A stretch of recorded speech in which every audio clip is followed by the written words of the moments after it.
I mean, to say out loud, the same people who did 9/11 did October 7th is just so monumentally stupid and ignorant that the fact that she continues to be a public figure that is sought after by anyone. Well, not that she's that sought after, but, still. Hello, and welcome back to A Bit Fruity. I'm Matt Bernstein. I'm so happy that you're here, and I fucked up.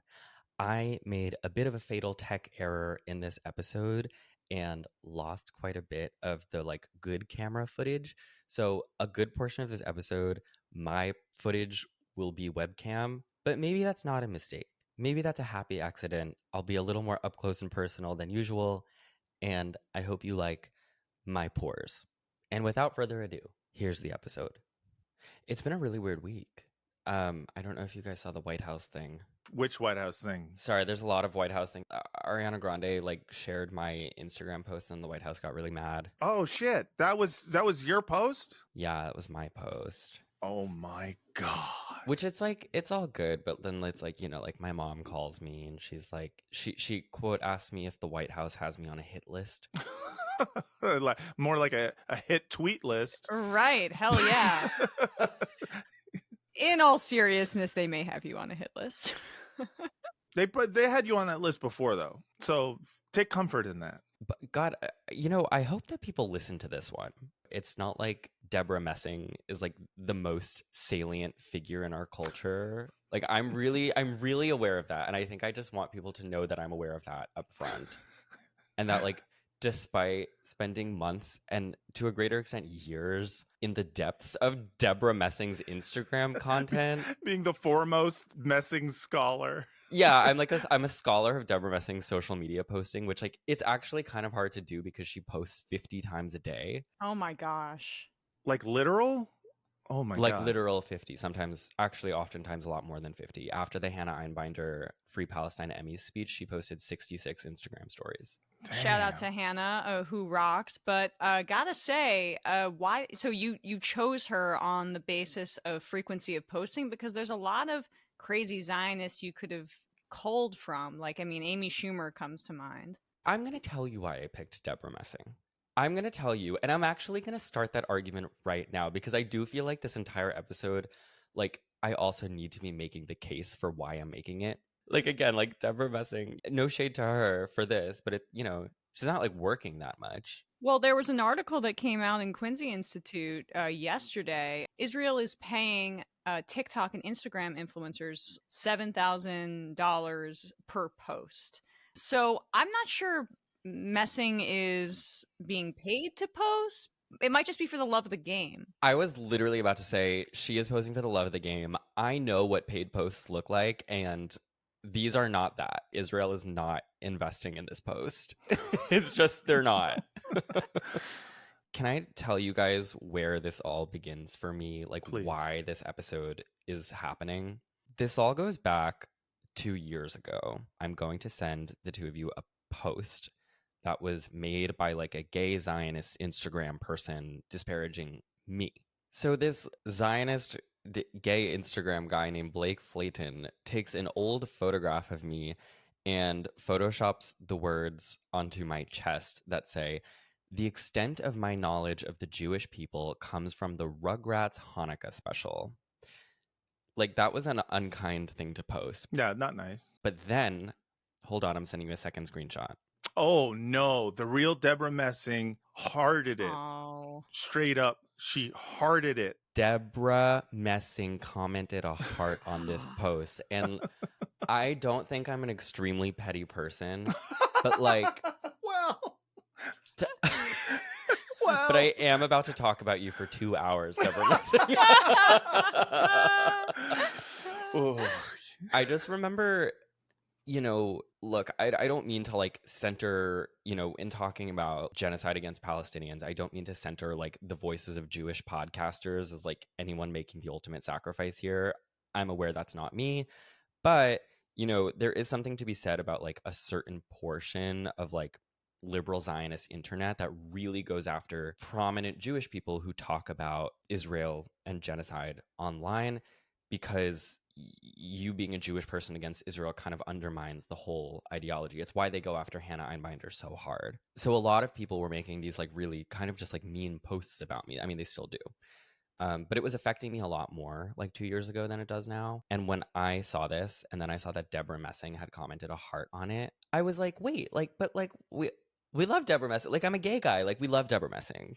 And it really kind of just fucked with me, evidently, for a long time. And so here we are. Dude, that's an intense, like, personal betrayal. I can understand that. I mean, especially since the message itself is just so flagrantly mean-spirited that it's there's no point being made other than this Jew isn't Jewish enough for me. And Debra agreeing with that, I could see having a lifelong vendetta after that.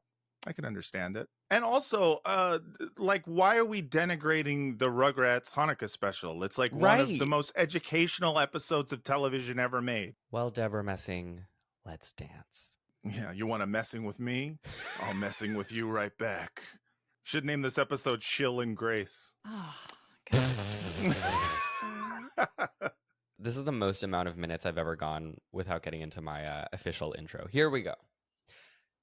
This podcast is nothing if not a way to explore political issues through stories about celebrities. I think it's a slightly more fun and lightweight way to talk about things that suck. And as a gay guy, you know. Today I want to talk about liberal Zionism, which is, and we'll give it a more comprehensive definition later, the belief that your politics can be fundamentally liberal and that you can support Israel as a Jewish ethno-state.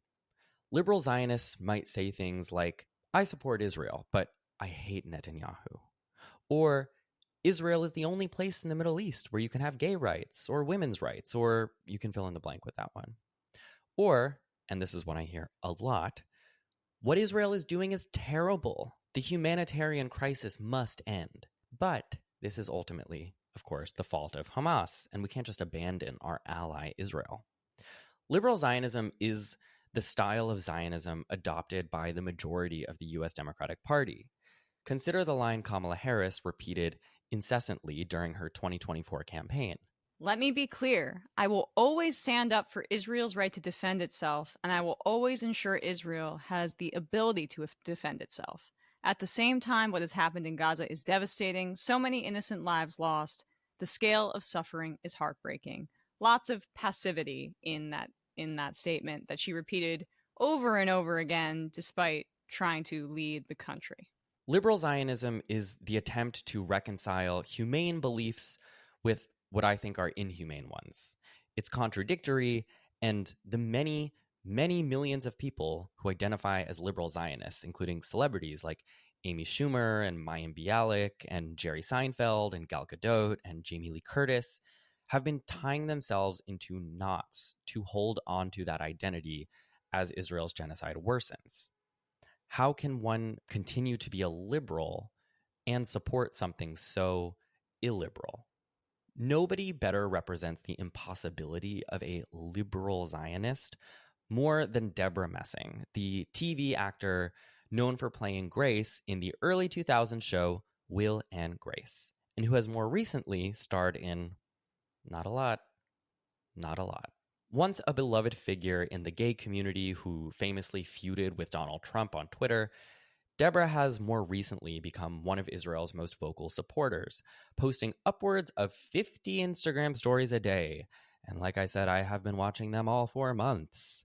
And the rest of her politics have taken a pretty shocking turn from that, liberal celebrity she once was. Today, we're going to talk about why maybe it's actually not that shocking that Debra Messing has become, among other things, sympathetic to Trump or to Benjamin Netanyahu, and why liberal Zionists are finding it hard to stay, well, liberal.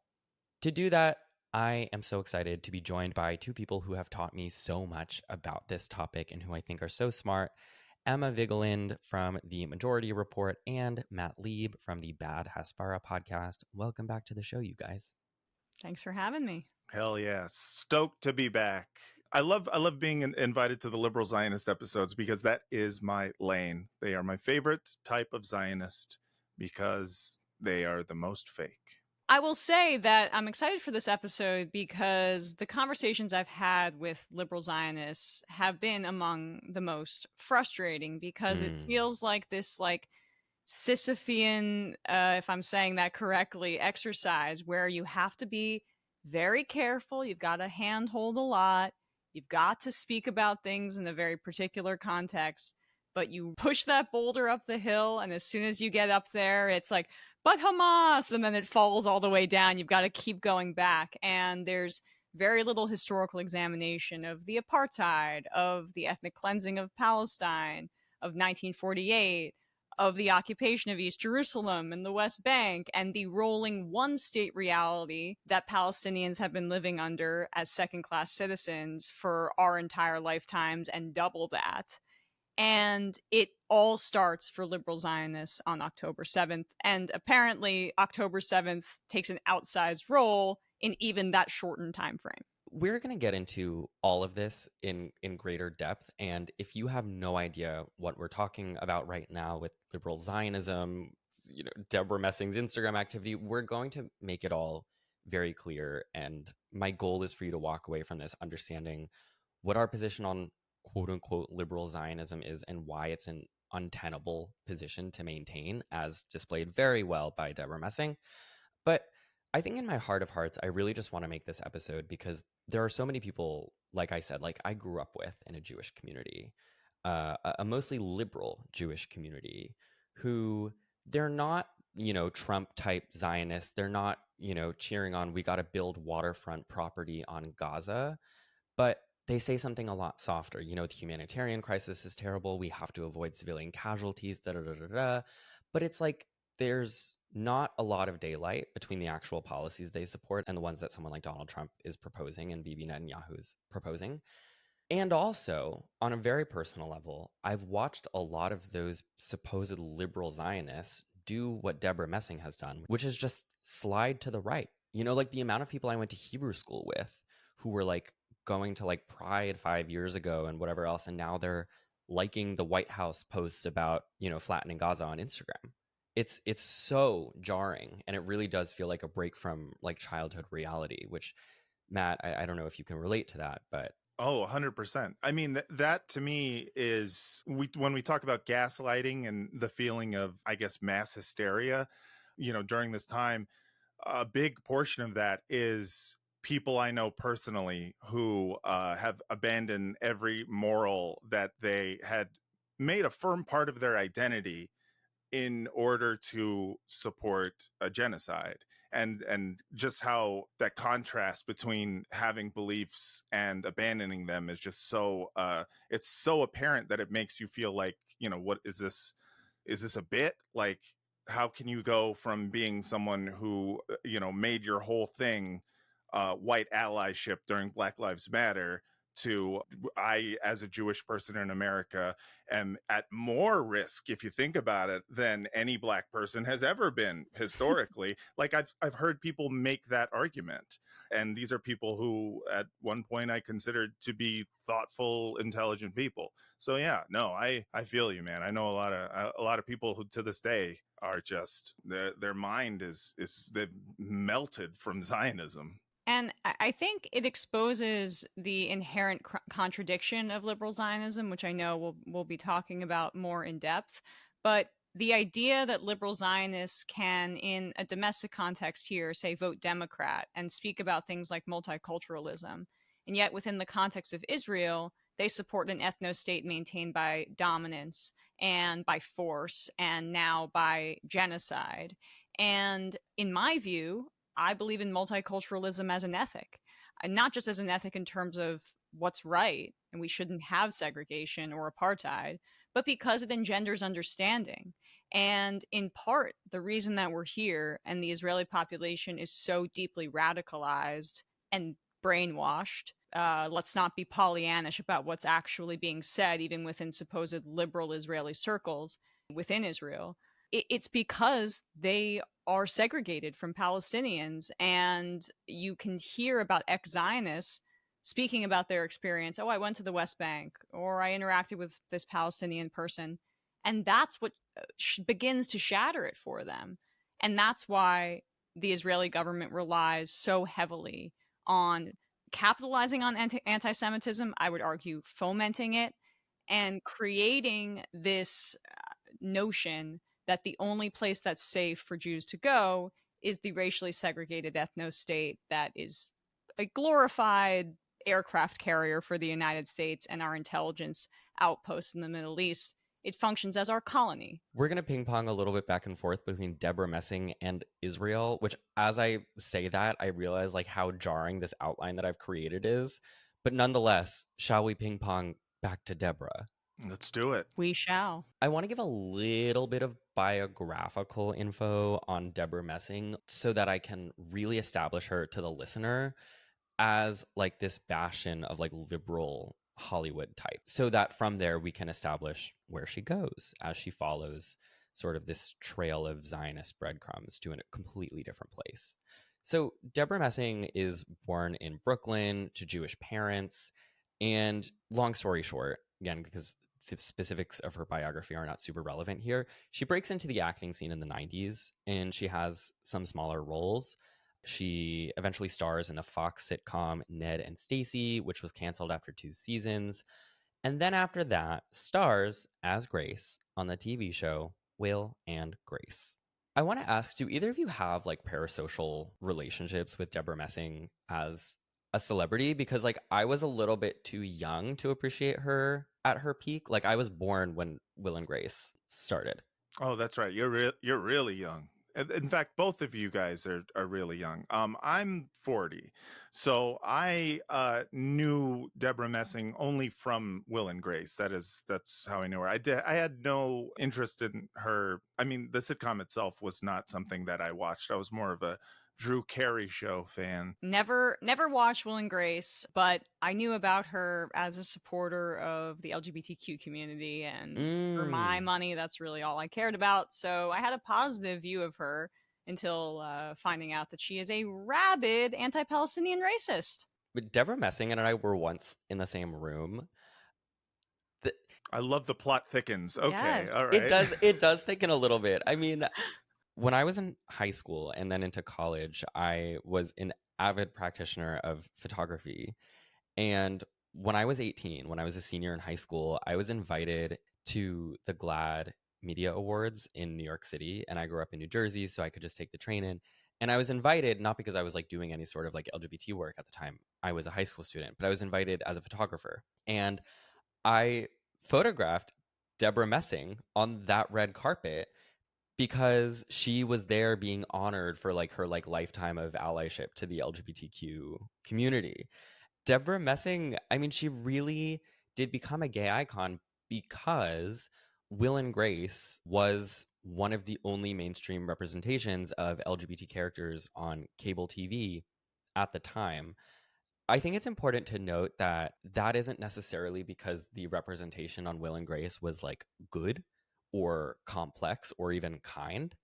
It was criticized a lot for its stereotypical portrayals of gay men, but it was one of the only portrayals. And just to contextualize that a little more, Ellen came out on her sitcom in April of 1997, which famously led to like so much backlash against her. Her show was canceled and she was essentially blacklisted from Hollywood for a number of years. Will and Grace aired 1 year after Ellen came out. So it was like really just sort of a right place at the right time situation to be like positioned as a gay icon. And in the show, her character, like she plays the gay guy's best friend. So sort of from that, she becomes an LGBT figure, so much so that like, have you guys ever seen her segments with Billy Eichner? Yes, I have seen those. Billy on the Street? Yeah. It's Oh. Debra Messing, you gays. There It's you Debra go. Messing, you gays. Yeah. Gosh. See, this is where my like kind of very online nature developing in high school and / college comes into focus. She was so beloved, especially among gay men, that Billy Eichner, he had a recurring segment where he ran around with Debra Messing and he would just like anyone he thought looked gay, he'd be like, "It's Debra Messing, you gays." And he would film them being like, "Oh, holy shit, it's Debra Messing." Like Are you ready, Debra? Let's do it! Let's go! This is Debra Messing, you gays. It's Debra Messing. Oh, hey. It's Debra Messing. Hi, how are you? Yes. Scared me. Yes, of course it's Debra Messing. Yes. Yes, it's Debra Messing, you gay. Oh, hi. Yes, yes! It's beginning to look a lot like Debra Messing.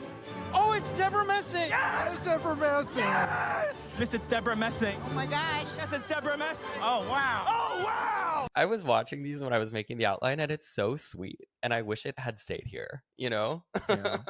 Yeah, I think that era of like cultural openness kind of in the late Obama era, even leading into the resistance of Donald Trump in his first term, we are not there anymore. We are not there. We had problems then. We got some bigger problems now. Yeah, and that actually leads me into just like a point that I wanted to make here, which was like, do you guys think that there's something to be said for the way people attach like the label of liberal or progressive to people in Hollywood? I think oftentimes maybe because they came up during those Obama years where it was just like you were seen as liberal by default if you were a public figure. And then also I think when it comes to people in entertainment, like because of their proximity to queer people working in that industry, like Kristen Chenoweth comes to mind, who recently said that her heart broke for Charlie Kirk, who she said she, quote, appreciated some perspectives of. No. Oh, you didn't know about this? Kristen, I know, this broke my heart. I love Wicked, and Me too. that woman can sing like nobody's business. That is every know. day it's a new one. Every day another fallen hero. That sucks.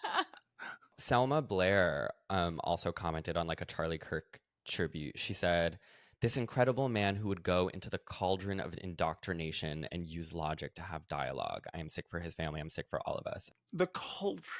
Kristen Chenoweth responded to her and said what you said, Selma. I mean, I think that Hollywood is always positioned itself as, or it's positioned its narrative as being on the forefront of things like civil rights, just progress in general. So because of that, everything that comes out of Hollywood is looked at countrywide through the lens of like liberal politics, you know, whether it's integrating films, or giving awards to Black actresses, early on. At least Hattie McDaniel won the first Academy Award that a Black woman had ever won. And that was early, Hollywood likes to tout itself as liberal. And so everyone kind of gets painted as a Hollywood liberal, quote unquote.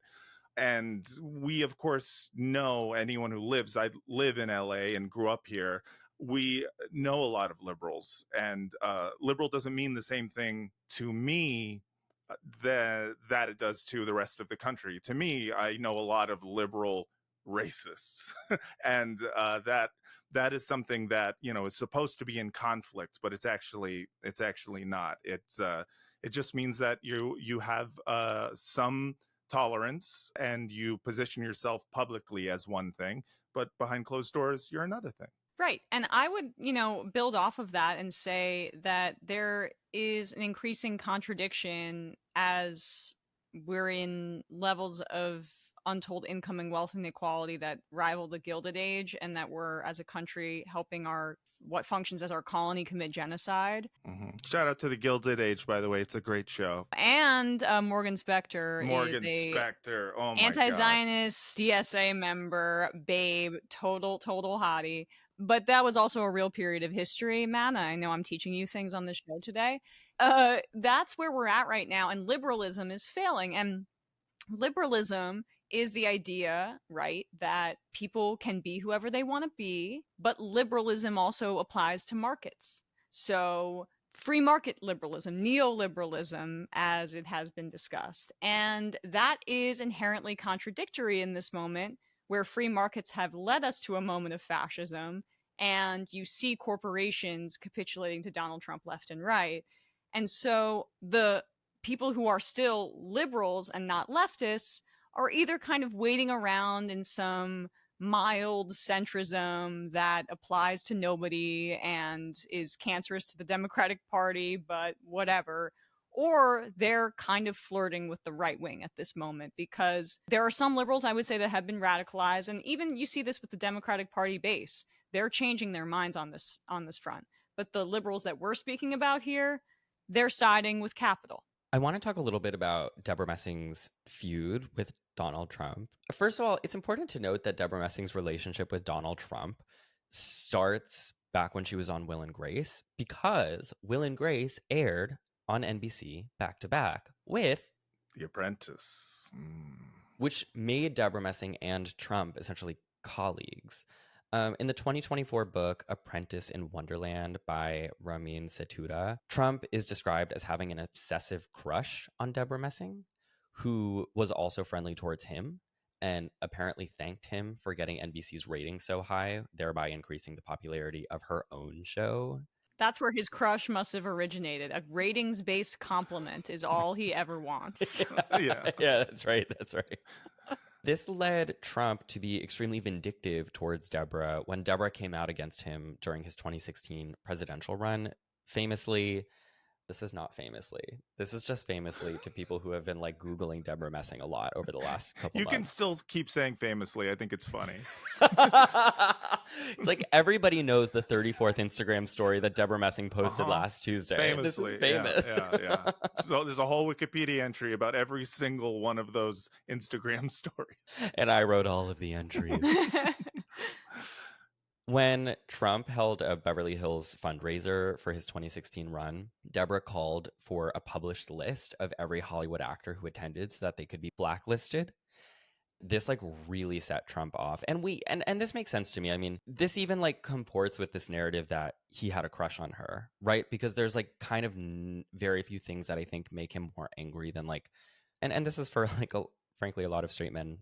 Sorry, Matt Lieb, but you know, like a woman that they fantasize about like wronging them in their eyes. It makes men violent. Yeah, I will say I've experienced that in my little corners of the internet. I can't lie about that. Yeah. Well, hashtag not all men, obviously, first and foremost. Matt Lieb, not on my, get that bullshit off my podcast.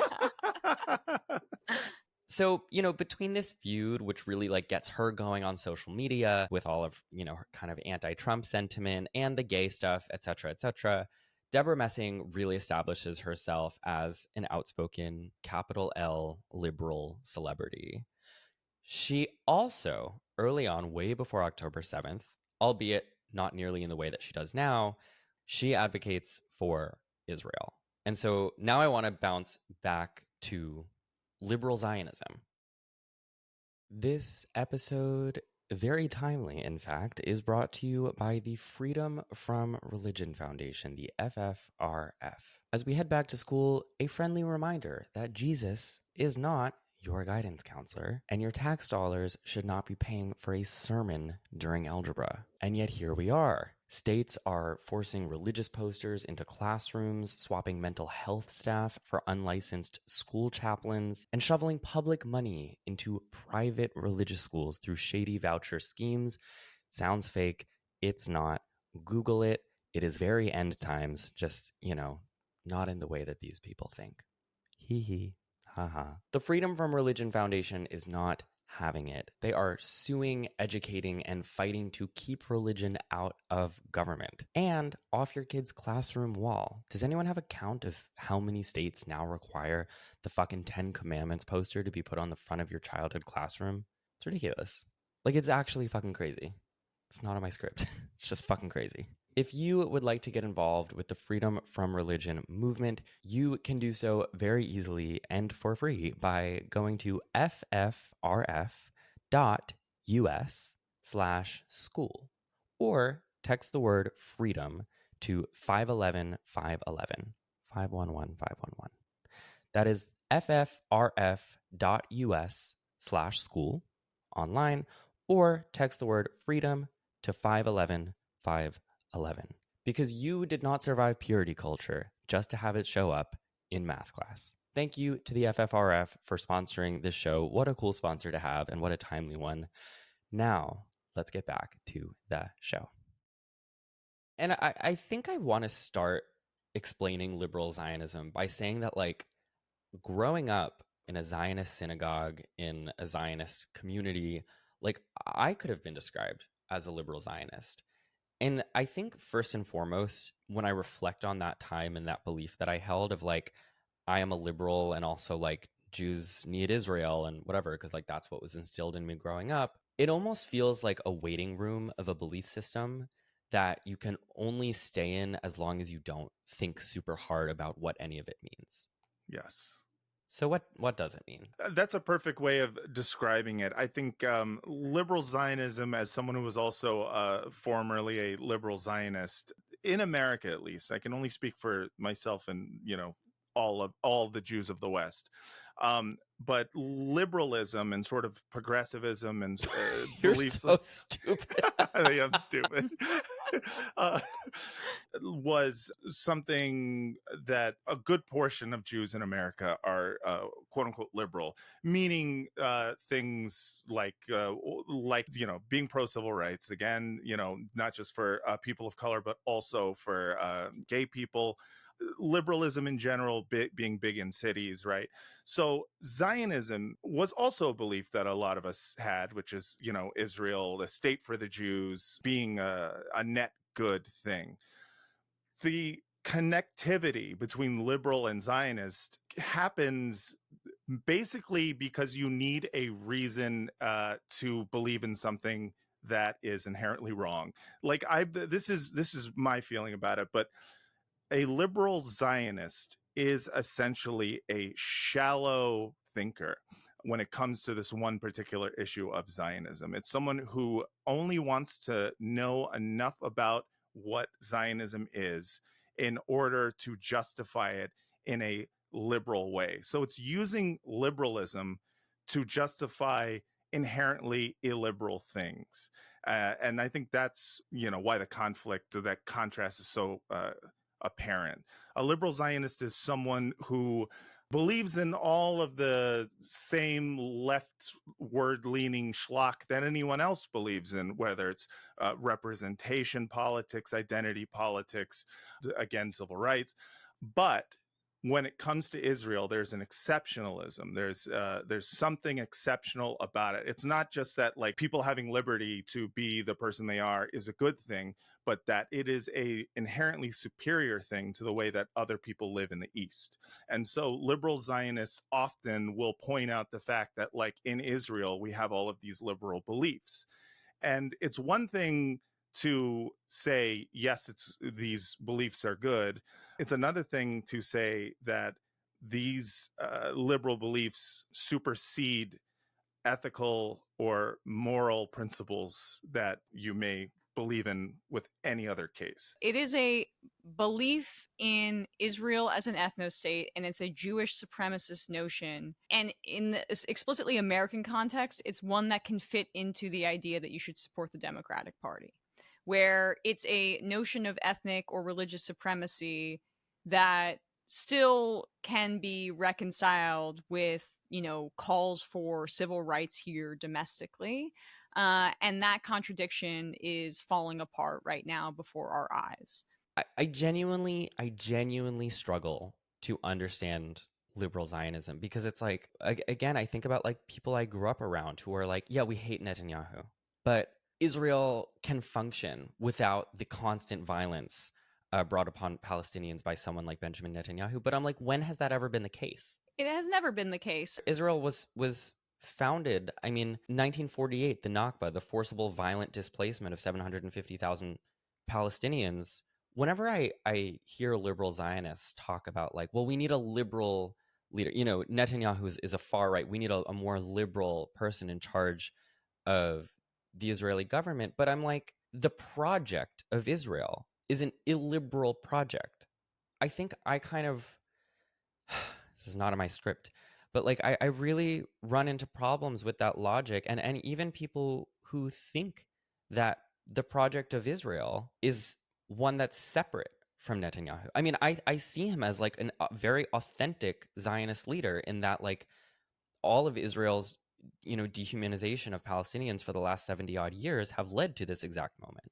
If Benjamin Netanyahu was gone today, there is very little that would change. In fact, I would argue that outside of maybe his more belligerent actions of trying to stay in power by bombing a variety of different Middle Eastern countries, things would remain exactly the same. Benjamin Netanyahu has stayed in power in a parliamentary system in Israel that, again, is racially segregated, because despite what you'll hear about how Hamas is really the governing body in Gaza, and that the West Bank is autonomous in any way, it's not the case. The Gaza Strip is, even prior to October 7th, the borders of this small strip of land that's around 141 square miles were controlled by Israel land and sea.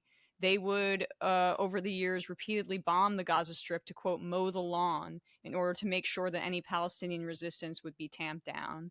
They could shut off their electricity. They would, quote, keep Gazans on a diet because they could control the flow of food and water in and out, control their water sources, etc. And this is all pre-October 7th.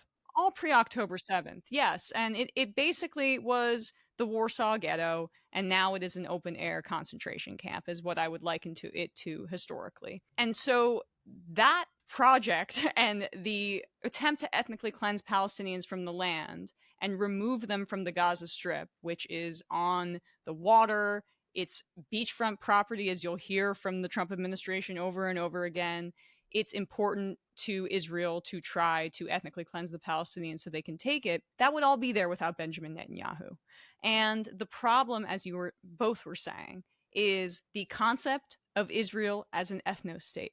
The concept of a state being defined by one's ethnicity or religion.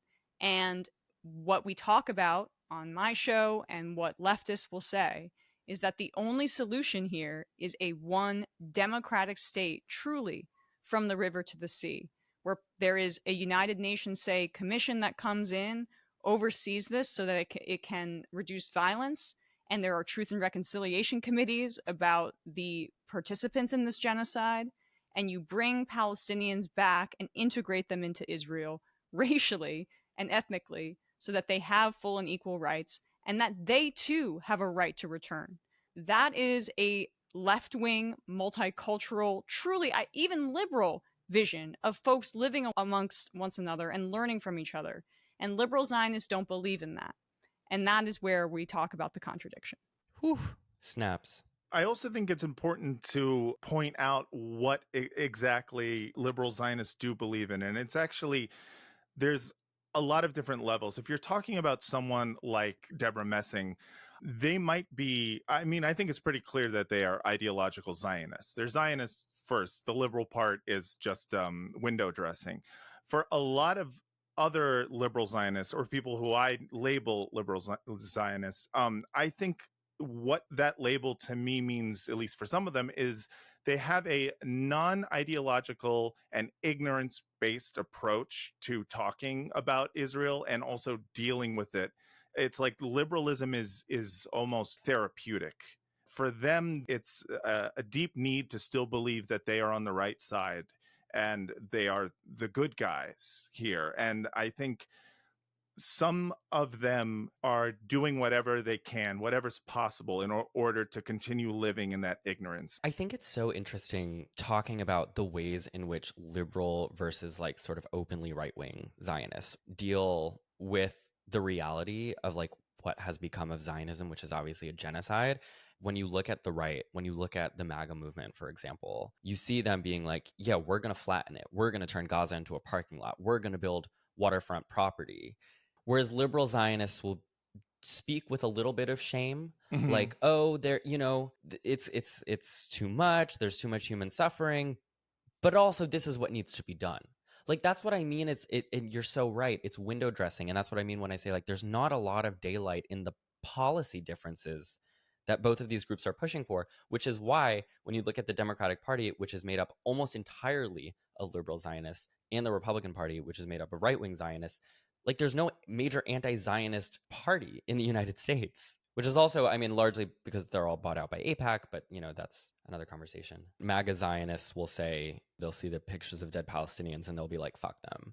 Right. Whereas liberal Zionists, democratic Zionists will see the pictures and say, oh, well, all casualties of war are tragedies. It's a commitment to being sad publicly and doing nothing. And it's about a hierarchy, too, of human life that is one of the more disturbing elements to me. And you see how so many folks in America are much more easily able to identify with Israelis who are closer in proximity to whiteness than to Palestinians who are portrayed as savages by our media. I mean, Islamophobia and what we have done to people's basic rights cracking down in this country in the wake of 9/11, the war on terror, what the Patriot Act meant, what the erosion of our privacy rights meant, what the militarization of our police meant, which was a lot of equipment that came back from Iraq and Afghanistan and resulted in increased brutality.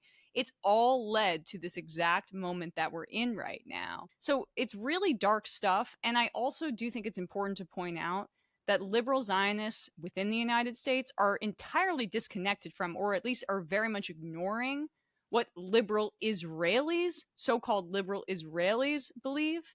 There was a poll in Hebrew University of Jerusalem in June. I cite it all the time, and I wanted to make sure I did on this show. 64% of Israelis agree that there are, quote, no innocent people in Gaza. That 64% agrees to a large extent. The poll published in Haaretz, they asked them, to rate their level of agreement, and they agreed to a large extent. 69% say that CNN and the BBC are biased in favor of the Palestinians. 50% of Israelis say Fox News is biased in favor of the Palestinians. Whoa. I didn't know I that. want people to sit with that for a second, because when we talk about how this has to come from the outside, that's why. That's why. This is a population that has been entirely radicalized by decades and decades of racial and ethnic supremacy and apartheid, and it's not going to come from within Israel. So Netanyahu being gone, not solving anything. Just look at those numbers. I want to quote while we're here, and then I promise we'll get back to Debra Messing, because I know you, the listener, have been missing her. Man, what have I become? A podcaster. Yeah, exactly. That's what you have become. I want to quote Ronnie Barkan, who calls himself an Israeli dissident. He's someone who is an activist, and he refused IDF service, among other things. But here's what he said, quote, "There is no Israeli left, and it has never existed. The political map among the privileged class of Israeli Jews is divided along a psychological line of self-perception, which essentially includes only right-wing politics.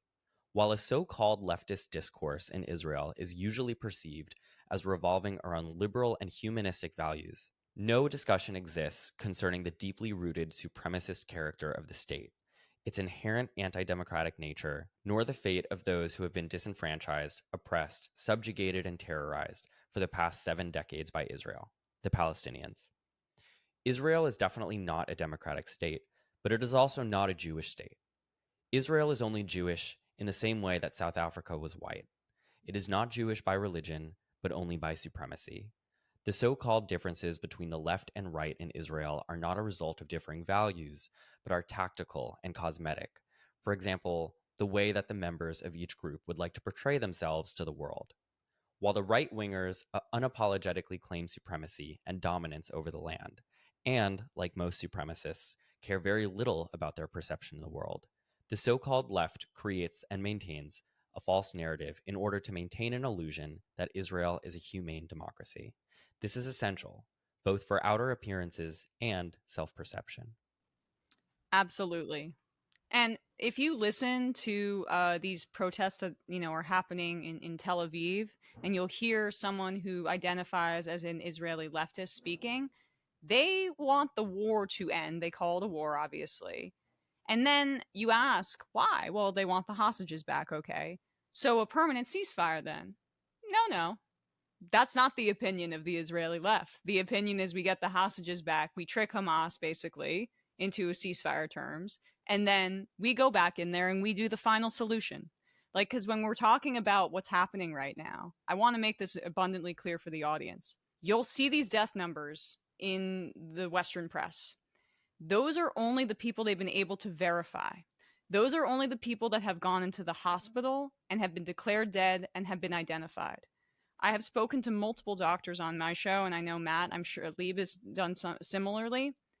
If a whole house is bombed What's the point if you have 20 dead family members in front of you of going to the hospital and having them officially declared? Part of why Israel is bulldozing the entire north is that they're ethnically cleansing it, yes, and trying to create a, quote, buffer zone, which just means taking the land. But they are trying to destroy the evidence. And we have hundreds and hundreds of thousands that are presumed dead right now, but are not accounted for in the death toll. And that is currently, in my view, upholding a lot of this liberal Zionist Hasbara BS that is manufacturing consent for the continuation of the genocide. Because if we saw these true death toll numbers, look, I don't have too much faith in humanity anymore. I get it. But it is an absolute destruction of the entire population. And we are on our way there with the mass starvation as well. And if there's anyone listening or watching who hears some of this and thinks it's like a bit harsh and maybe questions some of it, just Google Gaza mass graves. Just do that. And if you find articles about the fact that mass graves have been found, realize that there is no justification for it. Like immediately, that should, I would hope so, that might change the way in which you are viewing some of the way that we're talking about this. Like, hopefully you can start to like look at this and go like, any side that's doing the mass grave that's the bad guys. We got to take the pin back out of Debra Messing. Hell yeah. Yeah. Simply because I have too much here to get through. Yeah. It should go without saying that nothing that we're describing here, nothing that you've been seeing in the news over the last 2 years that is being done by Israel to the Palestinians is liberal. And the inherent contradictions to maintaining an identity as a liberal Zionist, quote unquote, the contradictions are too much. It is too much for most people to hold on to. And what we've seen, as I've said, a lot of people do is just become plain old right-wingers. And to me, there's no better example than Debra Messing. So I started to really take an interest in Debra Messing's social media content. It felt to me that the political journey I saw her going down mirrored a lot of what I was seeing from like family and childhood friends. And I want to start on this, what I've called in the outline, the Debra Messing doom scroll, with what I also called here my oh no moment, which was this video that Debra Messing made at this point almost 2 years ago with the Israel activist and propaganda artist Noah Tishby. And I'm going to play that video for you guys. Why you feel safer here? Why? Because you're home. It really is. It really is. I don't want to go. I don't want to leave. I understand. Another close friend and people from the people that are here in Israel this time is Debra. Thank you for being here as well. Oh, it's a gift. It's a gift to me. And the people here are the most extraordinary people I've ever met in my entire life. The strength, the optimism, the resilience, the courage. I mean, I've never seen anything like it in my life. This is to contextualize months after October 7th happened, months into the genocide that Israel is waging on Palestinians. Debra Messing goes to Israel and she meets with this influencer named Noah Tishby. She's like in tears in this video talking about like, I'm home. I never want to leave. And when I saw that, it was my oh no moment, because Noah Tishby is another person that I've been tracking for a while whose content is just absolutely off the rails and incorporates as many celebrities as possible. But there's something to me so, and I don't mean to be like a YouTuber who throws this word around so liberally, but like there's something cult-like. That was the first word I was thinking of. Go for it. Just the indoctrination of it, the close talking, the idea that any experience of traveling to a different country can transform you in such a way. I mean, we could go down a whole different conversation about tourism and how wealthy people use it as a substitute for spiritual experiences, but Israel is the number one example of that, and then many, many more things. Yeah, except for the difference being that, like, you know, when you stay at a resort in Maui as like a white person, it's not quite the same as someone using your blood and ancestry to say that actually secretly you belong here. So it's almost like more predatory. It's a cult that actively recruits to a degree that I think a lot of us are still reckoning with. In that video with Noah Tishby, one of the things that she is saying is like, you're here, you're home, and you're here to stand up for your identity. And to me, that is the perfect encapsulation of the sort of the way in which liberal politics have been used to keep other liberals thinking, wait, is there like a woke way of doing an ethno-state? Because standing up for your identity, when people talk about, identity politics in general, we've mostly associated it with progressivism. And you see the sleight of hand there where it's like, oh, but you can also use the very same politics to talk about your identity and your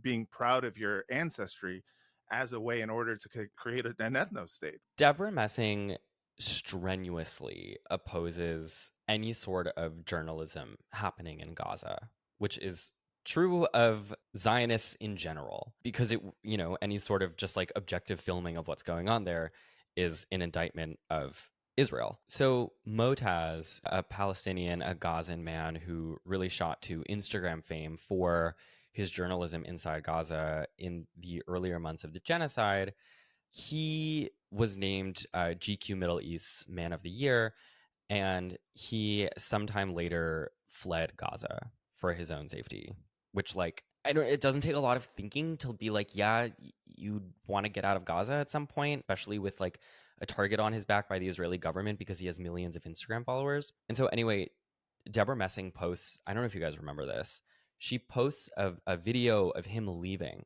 and she captions it, GQ Middle East Man of the Year and Gaza quote-unquote journalist leaves for Qatar. Very interesting decision, like skeptical emoji. Basically like mocking this guy for leaving. And I just remember seeing this and what Beverly Hills mansion are you typing this from? You Right. know? Yeah. Yes, slay girl. I mean, this would be like if, in the 1930s when the United States used our racial quota racist immigration system that was in place during that time to turn away boats of Jews who were coming to the United States and were fleeing the Nazis. If she were posting around that time, she'd be like, hell yeah, USA, get these Jews out of here. And why don't they even want to come here? Don't they want to stick around with their own if things are so bad? Don't you want to support your own people? That's exactly what she'd be saying. I think what makes it infuriating is that it's coming from somebody who still gets to sit in Brentwood and collect Will and Grace residuals for the rest of her life. Oh, you have to go to Qatar. Seems like you were some sort of Gazan industry plant by Hamas, which is just such a disgusting thing to say from someone who is so clearly rich and vying for more money. Debra also has it out for Bisan. God, this is so... she's so much worse than I knew. That's great. I knew she was bad, but fuck. Yeah, well, hold on to your hats. So Bisan, if you don't know, first of all, you should definitely go follow her on Instagram. But she is a Gazan woman who has also been doing, basically like social media journalism from inside Gaza since the genocide started. And she was nominated for an Emmy, which she actually won for her documentarian work. But before she won, at the time of her nomination, Debra Messing, along with Selma Blair and 150 other entertainment industry leaders, signed a letter calling for her to be removed from the Emmy nomination list. The Bisan, who is currently in Gaza City while Israel is doing a ground operation in Gaza City. I mean, this is someone who has braved genocide and reported it and like I mentioned, put a target on her back for the Israeli government because she has millions of Instagram followers. These are some of the most sort of formidable figures from inside Gaza. And once again, Debra Messing from wherever the fuck she lives in LA or Manhattan or wherever. I mean, it is a perversion of humanity and certainly of liberalism to behave this way. But where's it coming from? And I think this is the interesting thing about this letter and all the other letters that you see. Sorry to cut you off, but I'm so excited for whatever you're about to say, because I even made a joke on Twitter recently. I was like, does Debra Messing, like, does she still work or does she just sign open letters all day? Because it feels like every single day there's a new like pro-Israel Hollywood letter, and it's always like Debra Messing and 1,000 other people you haven't heard of before. Yes, I don't know of any other job she has other than signing these letters, but there's an organization that she is at least affiliated with, as she's signed multiple letters from Creative Community for Peace. What is Creative Community for Peace? So Creative Community for Peace was essentially, I think it was founded in 2011 as a direct response to the BDS movement. BDS, boycott, divestment, sanctions. Yeah, BDS, which is a tactic that was used very successfully during, apartheid in South Africa, of getting people to isolate an apartheid state, hoping to pressure their own government as well as the people of that state to be like, hey, no one's playing fucking rugby with us anymore. This is bullshit. So in 2011, as a response to the kind of growing popularity of BDS, they created Creative Community for Peace as a way to essentially be the counterpoint to any time someone wanted to publicly state that they were no longer going to be working with Israel. They are the ones who are constantly doing letters to Hollywood whenever anything happens, whether it was the Jonathan Glazer wins the Academy Award for Zone of Interest and gives his speech, they come out and condemn him. They condemned the Oscar win for No Other Land. It's anytime there's like a celebrity say something, Creative Community for Peace comes out and writes a letter saying, how dare you? And this really hurt our feelings. And if there's one thing you should care about more than anything, it is the feelings of Hollywood elites. That is a hallmark of liberal Zionism, is putting the most privileged people's feelings ahead of like the literal bodies and safety of Palestinians. It's also like a 1984 level of like perversion of language to call it Creative Community for Peace. Oh, yeah. That's their favorite thing. If you, the listener, see that an open letter was released by Creative Community for Peace, what are you going to think that means? Oh, well, these people want peace. Like, this is a really random celebrity cameo, but they've gotten all sorts of really random celebrities to get involved with Creative Community for Peace. One of whom, timely because I just made an episode about Dr. Phil, was Bad Baby. You mean, is that Bad Baby? Yeah, but I'm really committed to pronouncing the age. Bad Baby posted for Creative Community for Peace. I don't know how they got her to do it. I'm sure it was through a manager or whatever. And the caption, because I'm sure she didn't think twice about what any of it meant, not to let her off the hook, I'm just saying this is how this stuff goes, was in all caps, Baby supports peace. But, of course, what these people are actually advocating for every time they release an open letter signed by Debra Messing, Mayim Bialik, and 1,200 people you've never heard of, is squashing any nonviolent resistance to genocide. I mean, boycotting BDS, that's nonviolent resistance. Yes, it is. It really shows that is something that they're specifically afraid of. The idea that their peers in Hollywood, where everyone wears the mask of I'm a good person, I'm a liberal, I'm a progressive, whatnot, where all of a sudden they're going to be put to the test. Because if all of their peers decide, oh, you know what, we are supporting an apartheid state, we should be boycotting it, the same way we did with South Africa, then they are forced to either agree or be outed for the reactionary right-wing psychopathic genocide supporting monster that they are. And I think that is what people like Debra Messing probably fears the most, is the fact that, as long as Hollywood and her peers there all are in lockstep with the idea of like, it's complicated, it's sad, but we should support Israel, then she's fine. But if that were to change, I think for her, that is that's an attack on her identity. Because then she's forced to reckon with the fact that, like, well, a huge part of my politics isn't liberal the way that I thought I was. Right. quick shout out to thank the sponsor of this episode, Rocket Money. Rosh Hashanah, the Jewish New Year, just happened, and you know what they say about the Jewish New Year. It is a great time to rethink your finances and cut back where you don't need to be spending as much money. I'm just kidding. They don't say that about Rosh Hashanah. No one's ever said that about Rosh Hashanah, but I'm saying it. I gotta make my ads timely, you know? I gotta have a little fun. Let me live. It is the Jewish New Year. It's also just as good of a time as ever to cut back on money that you may not need to be spending or perhaps don't even know that you're spending. Rocket Money is a personal finance app that helps you find and cancel unwanted subscriptions, monitors your spending, and helps you lower your bills so you can grow your savings. How it works is you basically just download the app, you put your banking information into it, and it gives you just such a clean and easy to understand dashboard showing you where all your money's going every month, recurring expenses that you may have forgotten about or decide that you don't need anymore, and helps you cancel those expenses with just a few clicks. Rocket Money has over 5 million users and has saved them a total of $500 million and can save you up to $740 a year when you use all of the app's features. If you want to cancel your unwanted subscriptions and reach your financial goals faster, head over to rocketmoney.com/fruity to get started. That is rocketmoney.com/fruity. Thank you so much to Rocket Money for sponsoring this episode. And now let's get back to it.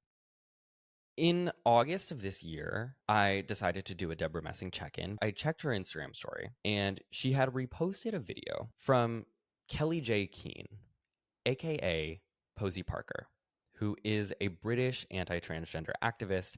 And immediately, this caught my attention because Posey Parker is rather famous in the world of anti-trans activism. To be clear, this is different than Parker Posey, right? This could not be more different from Parker Posey. I'm so sorry to Parker Posey for Posey Parker. Yes, me too. And I'm almost offended that Matt Lieb would ask such a question. Well, I just found out Kristen Chenoweth's weird. Posey Parker, she's called trans people a pernicious cult. She's compared them to serial killers. She has for years been very active in like the British far right, which also is like a prototype for the way that the American far right now attacks trans people.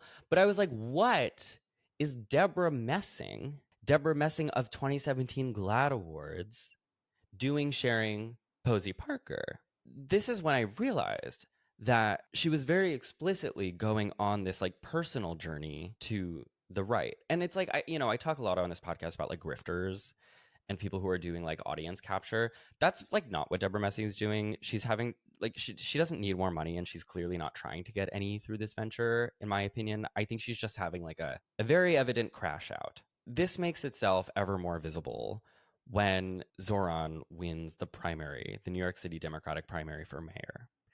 And one of her first reactions to Zoran winning is, I have nothing against socialism. Don't know where you got that. I voted against M because he celebrated 9/11.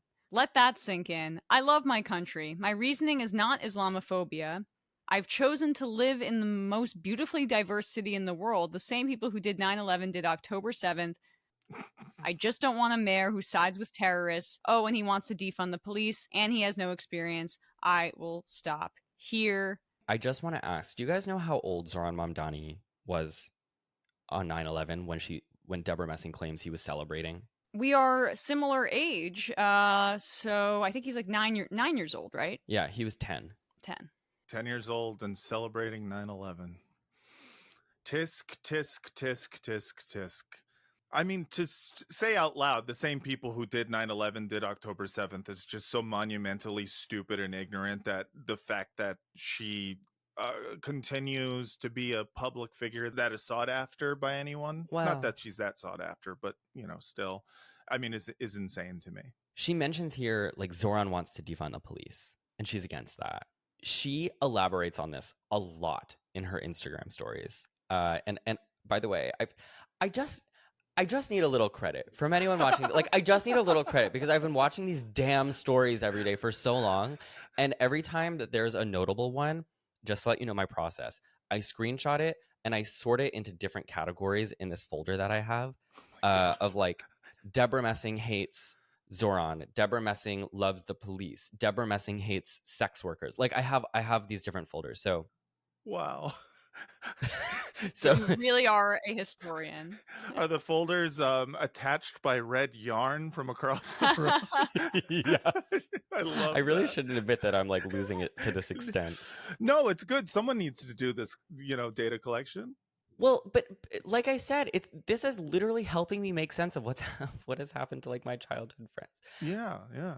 Next screenshot. Okay, so she reposted this. So today we are calling on him to answer 10 simple questions. Him being Zoran. 1. Do you apologize for calling the NYPD anti-queer and a major threat to public safety? 2. Do you apologize for calling the NYPD wicked and corrupt? 3. Do you apologize for saying no negotiating with the NYPD and dismantle it? And it goes on here. You must apologize to the New York Police Department. Yeah. I am a liberal. I mean, there's nothing, I think, more liberal than being like, you need to apologize to the police because because you said they were anti-queer. Like, just there's, who are you appealing to there? You can only actually be appealing to the right wing, but in her mind, there's still part of her that's holding on to the idea that she's an ally. She's a queer ally, Mm-hmm. But that is so crazy. And that's why I selected this one screenshot out of the 50 she posted that day, because the modern LGBT rights movement was born out of a struggle with anti-queer police. Mm-hmm. That's what Stonewall was. Yes. Debra Messing has had decades of being held up as a queer icon to learn that. But now she's posting like repeatedly that like Zoran, I mean, she also posted that same day I have here, Zoran must apologize for calling the NYPD racist in 2020. This was the same woman, Debra Messing, who in 2021 was posting, because yes, I scrolled down Debra Messing's Instagram to 2021. And in 2020, she was posting black squares. Oh, hell yeah. She was posting for Breonna Taylor, for George Floyd, for Elijah McClain, all people who died at the hands of racist police. Mm-hmm. Mm-hmm. She was posting justice for all these people. She has abandoned all of that because, frankly, I would say, because her adherence first and foremost to Zionism and to Israel has caused her to be so racist and specifically Islamophobic. Yes. Towards Zoran Mamdani, that now it's like that supersedes any other belief that she ever had or posted about. Where it's like, no, now we actually love the police. And now you can't say anything bad about the police. You can't say that they're racist. And if you do, you must publicly apologize. Sorry, I need to shut up and like let you two speak because you're smarter than me. But like, like this, when I say that like adhering to Zionism first and foremost as the most important part of your belief system will steer you right, this is what I mean. Right. And I should note that Zoran is from India. His family originates from India, and he grew up in Uganda for a part of his life and then moved to the United States. Not from the Middle East. I mean, just telling on themselves over and over again about this kind of thing.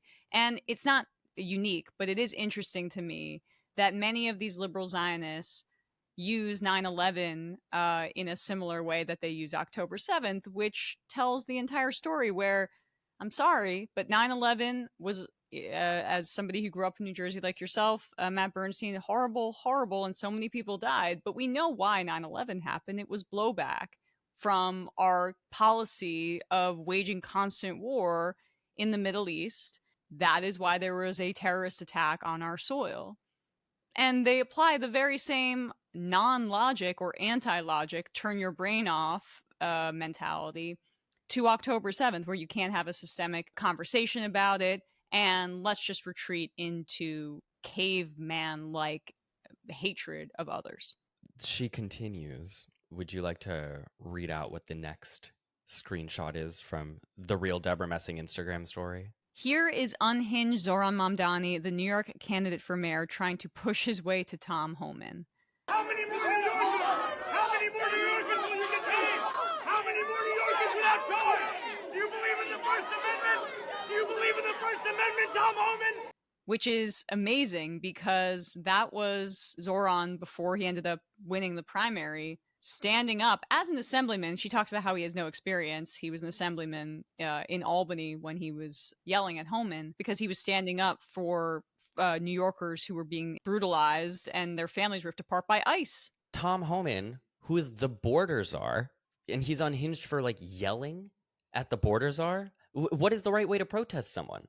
What happened to like liberal love is love, no human is illegal, Debra Messing? Now you can't even like yell at the person in charge of deportations. Yeah, I mean, she's completely like lost the plot here. I mean, at this point, she is just clearly publicly abandoning her liberal persona now. I mean, I didn't know the depths of her rightward shift, but just posting from an account called Today in America.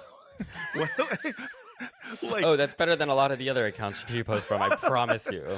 I mean, that is wild. That is absolutely wild. And isn't it funny how, and not funny, but it's just something to remark on, how you can have wealthy liberals in cities who start to develop right-wing politics, but they'll still vote Democrat, but within the context of like a blue state, they function as Republicans. And that's how I see Debra Messing here. In keeping with this theme of the New York election, the next category of post that I was sorting a lot of my screenshots into was her strenuous campaign for Andrew Cuomo, which is ongoing at the time of this recording, which is just so interesting to me because Andrew Cuomo, if you're not super tapped into the New York election, the New York City mayoral election, which it does feel like the entire world is, Andrew Cuomo is not only a corrupt Nepo politician on so many levels, but he's also been accused of sexual harassment by 13 different former female employees of his. And, you know, just a few years ago, Debra Messing was part of the Time's Up movement in Hollywood, which, among other things, demanded an end to workplace sexual harassment. And now she's posting, I mean, furiously every single day. Like this one, she wrote, "For the sake of our city, we must elect Andrew Cuomo."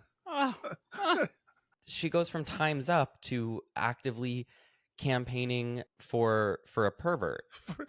For a 13-time sexual harasser who literally left office in disgrace before first explaining that, no, it's not harassment, I'm just Italian. Yeah.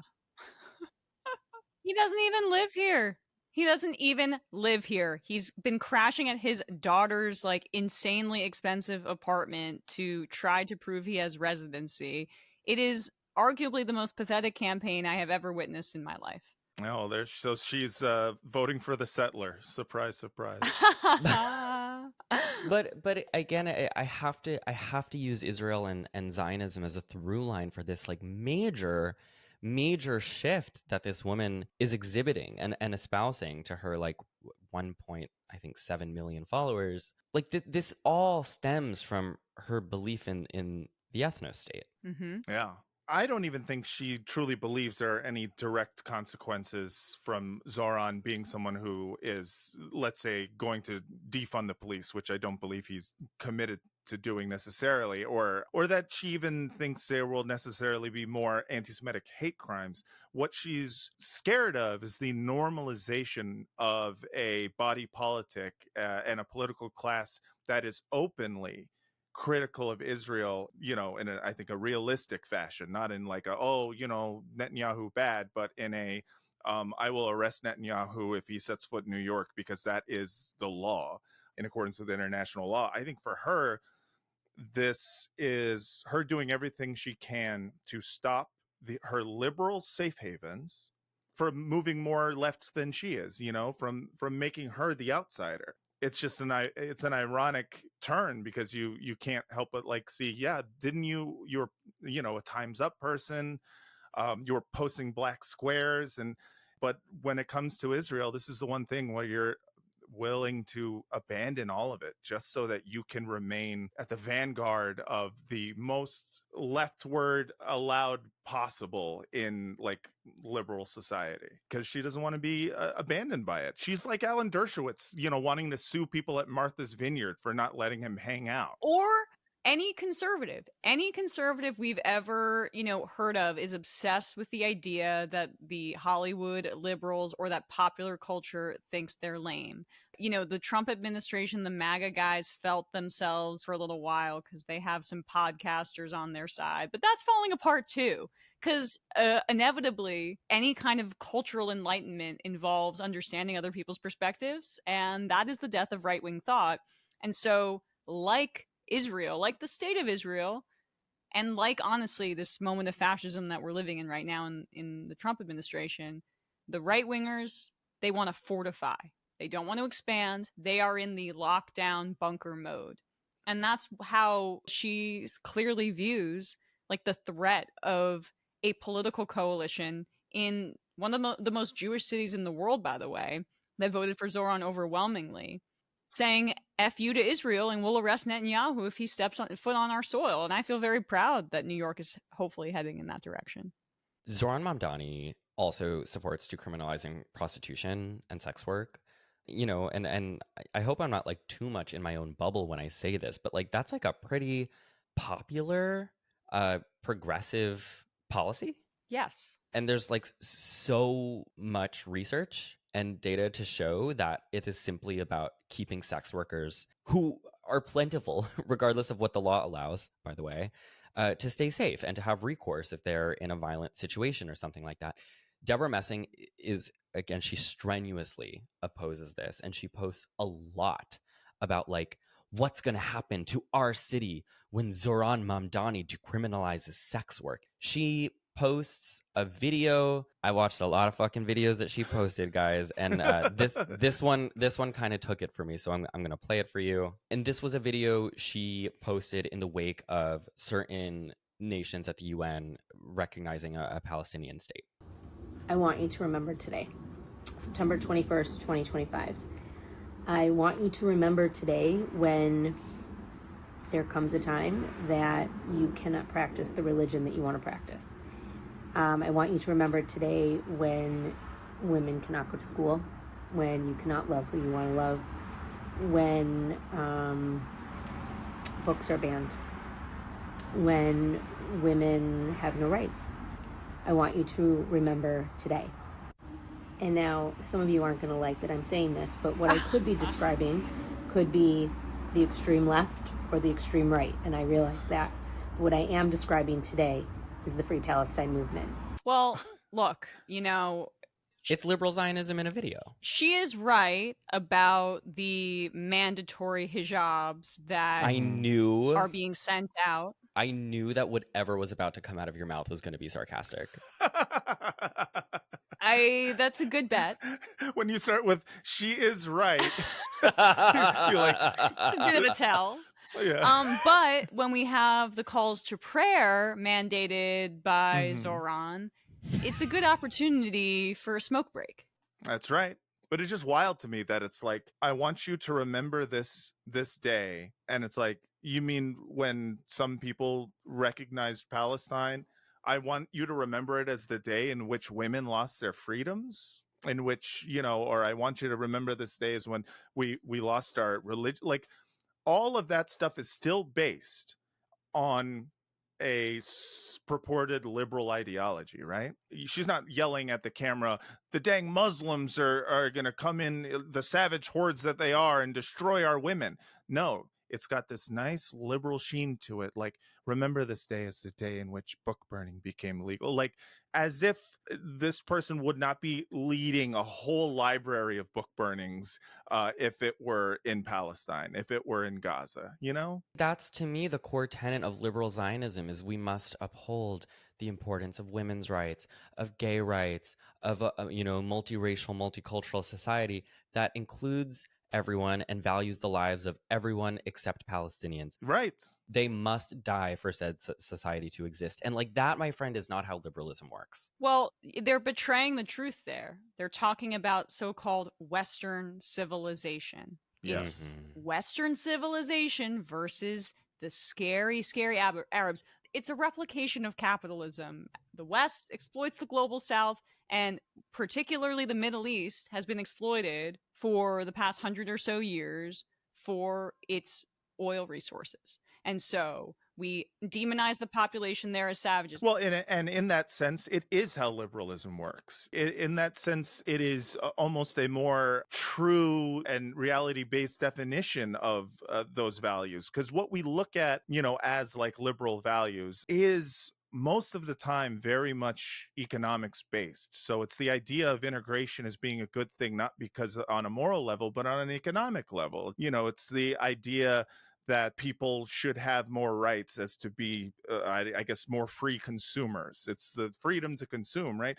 So in a way, she's mirroring any other liberal at any time since liberalism, It's liberalism versus liberation is a Yes. pretty decent way, I think, to sum it up. Yeah. And, I think this is the problem with the term liberal in general is we kind of do use it as a catch-all for the left or for progressivism. But, in truth, the same way we look at the Democratic Party in either New York State or California, we don't look at it as like, oh, they're got a D next to their name, they must be a liberal. It's like, no, it is all context-based. Where are you from? If it's a blue state, you got some far right-wing Democrats. It's the same type of thing. It's like liberalism it's a badge when you're in the center of empire. I'm a good emperor.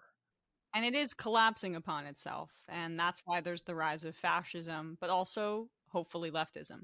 Yeah, those contradictions are not things that people, I think, can live with for that long, which is why you're seeing people like Debra Messing turn into open fascists. And she's going to drop the pretense at some point, I assume. I think it's dropping. And in moving on with the Deborah Doom spiral, I love it. I love it. No, I'm very interested. I'm like invested now. We now reach the death of Charlie Kirk. Oh boy. Which Deborah posts about. I actually cannot tell you how many times she posted about it. I lost count. Oh my goodness. I'm seeing just the sheer number here. She was mourning this man within an inch of her own life. Dude, it's like fucking Morse code. Well, you know what? I had a friend, and sometimes we would talk about when people would have crash outs on Instagram, we would call it grains of sand because do you know where I'm going with this? Yeah. The top bar that shows all the little dots for how many Instagram stories you've posted, each one would get so small that they'd look like grains of sand. Yeah, that's why I'm saying it looks like fucking Morse code to me, because I'm just like, it's like beep, beep, beep, beep, beep, beep, beep. Save our ethno state. Oh man. Charlie Kirk dies, and Debra Messing, she's posting every, teary-eyed TikTok memorial that exists with like the slow piano in the background and the compilation slideshows of him and his wife and children. She, among other things, this was really interesting to me, she posted an explicitly anti-abortion memorial post from Live Action, which is an anti-choice organization. But the thing that I really want to highlight here is the feed post that she dropped, a written carousel. Emma, take it away. I couldn't sleep last night. The assassination of Charlie Kirk is so horrifying and devastating. The idea that disagreement could justify erasure, oh my God. Can you imagine? Is barbaric. I know, it's only in hypotheticals. And the fact that so many are celebrating it is horrifying. Violence and murder can never be acts of virtue. They can never be justified as violent resistance. Those who commit killings may see themselves as heroes, as liberators, as resistors, as they chant resistance by all means necessary. But they are not. They are murderers. This is terrorism. I mean, it took 3 slides for this to become a Free Palestine parable. I'm sorry, I don't mean to cut you off. But she's like, first of all, we're going to make this entirely about Israel. But second of all, I'm going to condemn violence. But the violence that her quote unquote side commits, I mean, you can't make it up how hard she has to work to ignore that. For her, violence against Palestinians is natural. It's the way tides go in and go out. It's the way the sun sets. Yeah. No cause, no grievance, no politics, no arguments can make this assassination anything but barbaric. I have always considered myself a liberal. Today, I feel politically homeless. Ding, ding, Bow, ding, ding, bow, ding. bow. Oh, no. Oh, my gosh. She admitted. She admitted. She I admitted. Politically mean, homeless. Down, down, down. Which is the only class of homeless people that she cares about now. Yep. Politically homeless. Where have I heard that before? I don't know. I have to get a politically homeless buzzer for this podcast. Every time someone who's like going down the right wing spiral declares themselves politically homeless, like I need a sound effect for that. Yeah. The Majority Report has a few we could send over to you. I've always considered myself a liberal. Today, I feel politically homeless. The far left protests and dehumanizes in the name of fighting against violence, yet here, the same people are celebrating violence. Something very wrong has happened to our society. We no longer see humanity. We have no tolerance for difference, no patience for conversation, no interest in facts. I am praying for Charlie Kirk's family, his friends, and the students who witnessed his killing. I am also praying for those who are celebrating that they wake up to the darkness they are endorsing. We have to be better. We have to be human. And there you go. You see how whiteness and Zionism intersects right there. Yeah. Supremacy is supremacy. I don't care to revisit the week of Charlie Kirk's death. That was like the most miserable set of discourse I've participated in a long time. But as someone who has for months been following this woman's political journey in which she cannot admit what's actually happening to her entire political ideology as a result of her, primary concern being Israel, for her to just come out and say, I'm not a part of the left anymore, it was gratifying. Yeah, it's nice. I mean, I feel like that's something you don't usually get. Which is someone just openly saying, I am no longer liberal. Like, I feel like we got that with Dennis Miller after 9/11. And like, for the most part, it's like you get these like tortured why I left the left YouTube videos and whatnot. But from a celebrity who, is considering themselves to be a liberal, someone who's famous for being a liberal, you don't usually get them saying, I am not a liberal, but she is also hedging by saying I'm politically homeless, Well, yeah, I should clarify that. I mean, do one of you want to explain what it means literally every single time someone says they're politically homeless? It just means they're right wing. Yeah. It's like when people say, like, listen, I don't believe in labels. I'm not left wing. I'm not right wing. But what I believe is, and then it's a bunch of right wing shit, or it's like, I believe in just enough progressivism, but also close the borders. ICE should deport as many people as possible. It always means I have a empathy holdout for one marginalized group or more. That's always what it means. And for political influencers, it means what Dave Rubin did, leaving so-called the left to go to the right. What Anna Kasparian is doing right now, politically homeless. Oh, the trans people, the activists are so crazy with their language. I'm moving towards the right. Usually happens around people's mid-40s when it's time to cash in. Ezra Klein, I wouldn't say he's saying he's politically homeless, but he's right now playing footsie with the far right and is whitewashing Charlie Kirk's image in post. Don't make me do my Ezra Klein voice again. Oh, please do it. Hello, and welcome to Bit Fruity. It's great. It's great. Nailed it. So, yeah, it's a branding exercise, and it is one that is quite lucrative because as I, sit in the Majority Report studio right now, I can tell you less money on the left. There are no billionaires coming around and saying, "Hey, we want to fund this show." It's when people get to a certain point in their careers, they become politically homeless very conveniently, and checks seem to follow. Yeah, and I want to reiterate, like, this is actually a rare instance on this podcast where I'm not accusing Debra Messing of becoming a grifter. I think we are watching someone very authentically just lose their grip on like their own sort of self-perception as a progressive person. And I think that's oftentimes like what politically homeless means too. It's like, I am right wing, but I am struggling with my own self-perception as someone who isn't as progressive as I thought I was. Yes, because this is the entire thing is like most people are, quote, politically homeless, not in like a label way, but as in an ideological way. They are just regular people. Most people have a myriad of politics that go one way or the other, and they like vote for, I vote for Republicans because I always like Republicans. I vote for Democrats because but when you are someone who is like Debra Messing, who their politics is very much identity based, and not just, in terms of her Jewish identity. I mean her identity as a Hollywood superstar celebrity, where she's getting GLAAD awards and, she's held up as an icon. For her to say she's politically homeless, what she is essentially saying is that the brand that I built up over all of these years no longer really applies. And you can see that like so much of her politics is based on presentation. It's based not on any inward morals or ethics, but on what exactly she's going to present to everybody. Sounds like Israel. Right. Ooh. It's the exact same thing. It's the same thing. It's just about how you look to polite Western society. That's it. I have one last Instagram story for you. Oh yeah. I mean, we've established that Debra Messing has, as it were, left the left, but she just posted one the other day that I could not spare from this outline, which was this.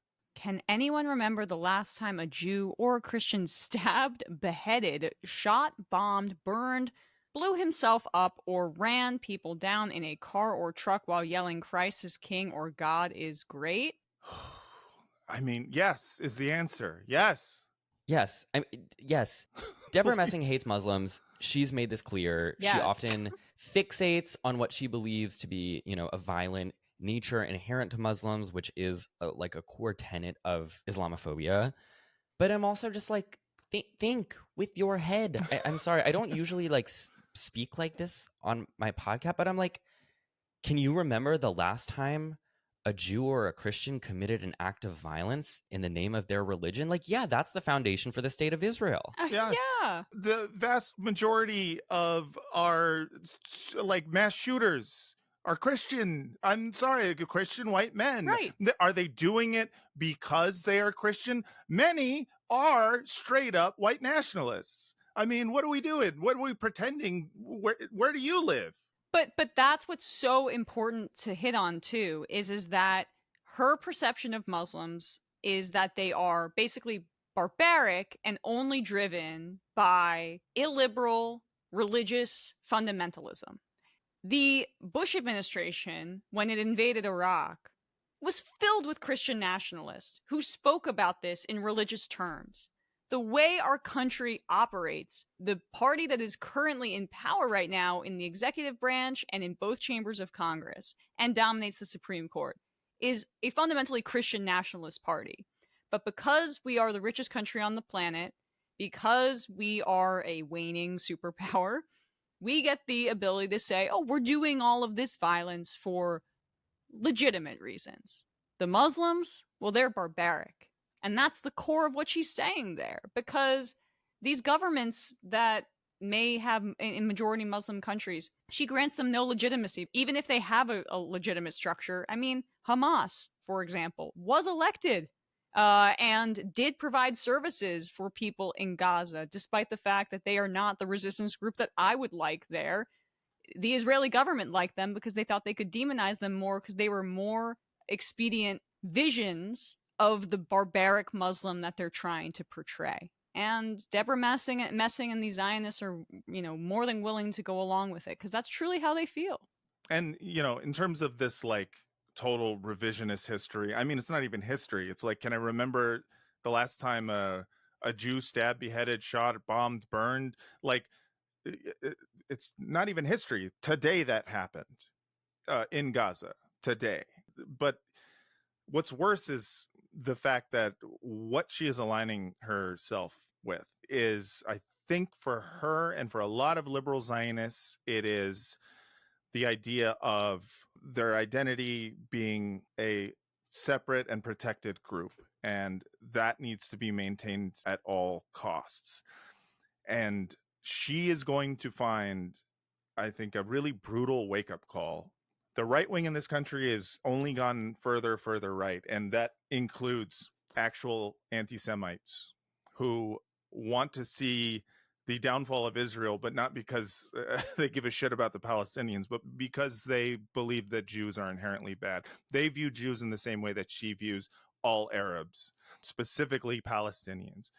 And I look at this and I go, do you even see where this is going? Do you understand where you are leading not just yourself but everyone else? This ideology does not end with you living happily ever after.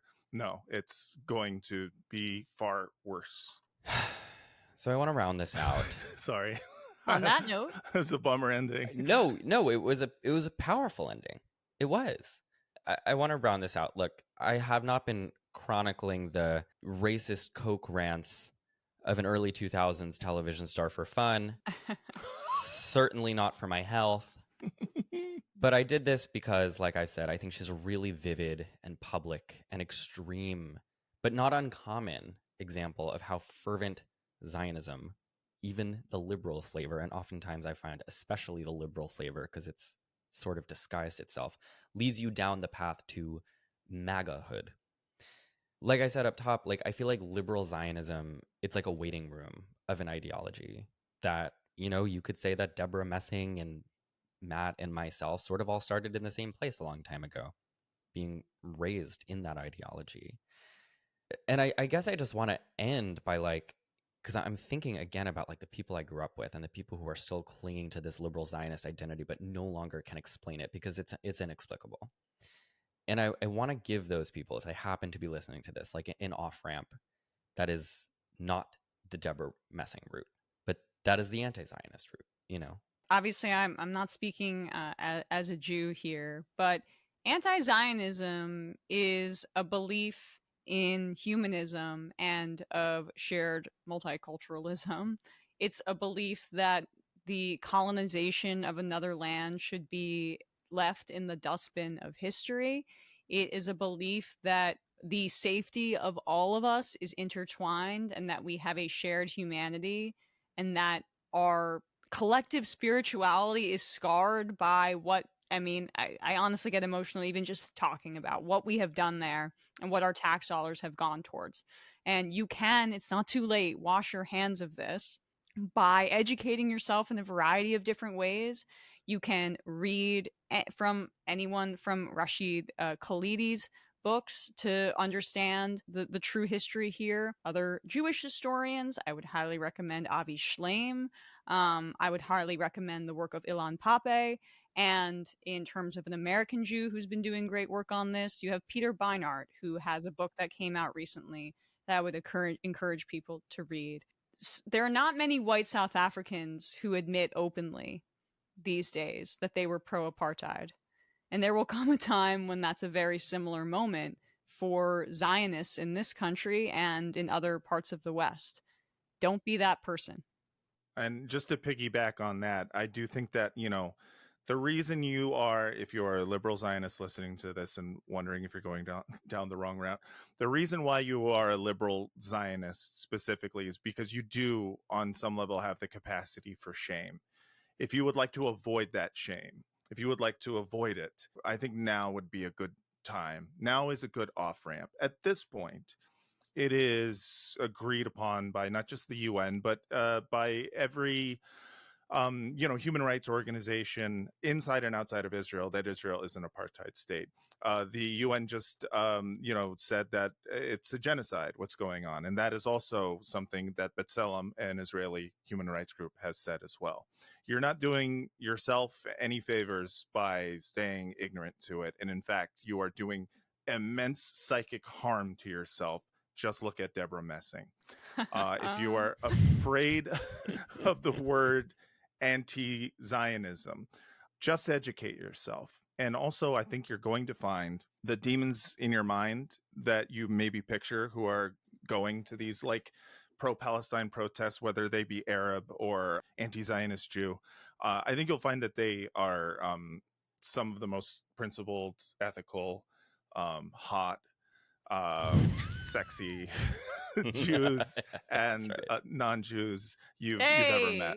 Yes. So I think now it's better late than never in some aspects, and so there are other routes. Just look at Debra. You don't want that for yourself. Don't look that much. Don't look as much as Matt, and having to categorize it like that. I don't wish that on my worst enemy. My boyfriend's gonna be so happy. I'm done looking at these fucking Instagram stories, man. I'm done. Oh, good. I do want to end this episode with a short clip that I'm going to insert of Susan Sarandon. The context here being that in 2016, Susan Sarandon was a Bernie supporter and Debra Messing was a Hillary supporter. They went at each other pretty hard over that. And this is what Susan Sarandon had to say on the matter. Well, after a while, I just said, Debra, come on, report me to the homeroom teacher and let's just let this go. But and I think she kept going, but I don't know. Is she not working? What's going on with her? Matt and Emma, thank you so much for joining me today. Absolutely. So happy to be back. Thanks so much, Matt, for having me on.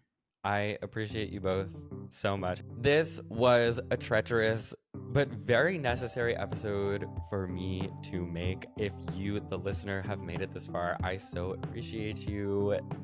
I hope, if nothing else, it was entertaining and that we could all learn something together. That I have been it's just been stewing. I've been stewing in this for so long, as you can tell. I love you so much. I can't wait to see you in the next episode.